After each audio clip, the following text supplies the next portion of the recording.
د زابل ولایت لپاره نوی مرستیال والی مولوي جمعه خان فاتح د یوې غونډې په ترڅ کې ټولو ملکي او نظامي مسؤلینو ته وپېژندل سو. په جوړه سوې غونډه کې د کورنیو چارو وزارت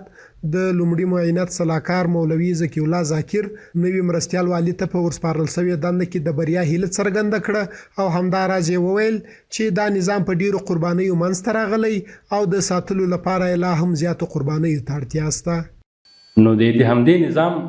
د ساتلو لپاره هم دغه قربانۍ ته ضرورت او دغه نظام چې په دومره قربانیو منځته راغلی موږ تاسې که یو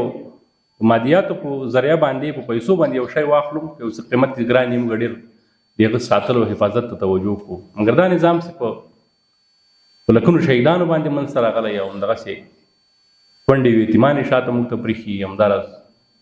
مجاهدینو قرباني ورکړې بندیخانې یې تېرې کړي د دومره عظیم قربانیو په نتیجه کې دغه راغلی نظام اوس هم همدغومره قرباني له موږ تاسو نه غواړي. په غونډه کې د علماو شورا مرستیال مولوي عبدالقدوس په خپلو خبرو کې وویل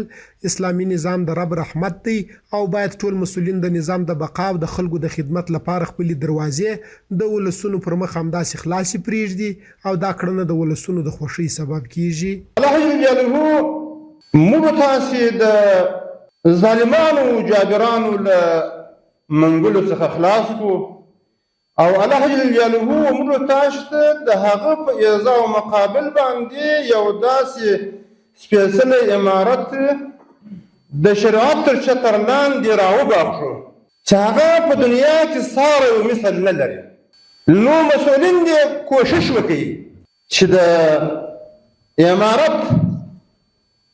لخوا ورته معاینه شوي دي موظف شوي دي چې د ولس خدمت وکړي. د زابل والی بیا زابلیانو ته ډاډ ورکړ چې ټوله ولایتي اداره د ولسونو د خدمت په موخه کار کوي او هیڅکله به په دې لار کې د ستړیا احساس ونه کړي.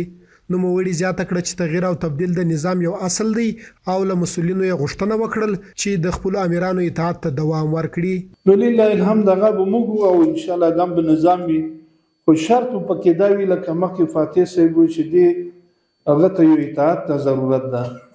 باید موږ ته که هر څوک وي چې موږ تاسو مسؤل شو باید په کامله معنا باندې اطاعت وکړو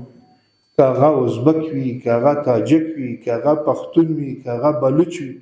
که هر څوک وي په اسلام کې ژبه او لسان قوم مطرح نه ده.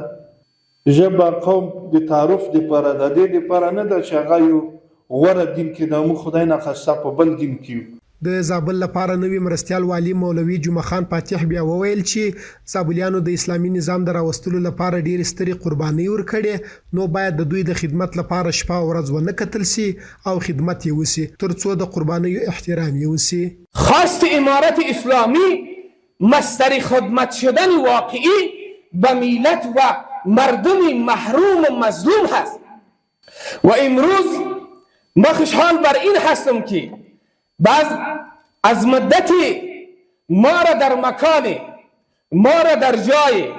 ما را در منطقه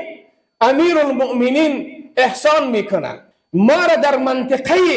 استخدام میکنند و میگمارند که این مردم همشون مجاهد و همه اینها به خاطر آورد این نظام امارت اسلامی آنچه که در توان داشتند و دارند دریغ نکردند. د یادونې وړ ده چې د زابل مخکنی مرستیال والی د سرې میاشتې عمومي ریاست مرکزي څانګې ته تبدیل شوی.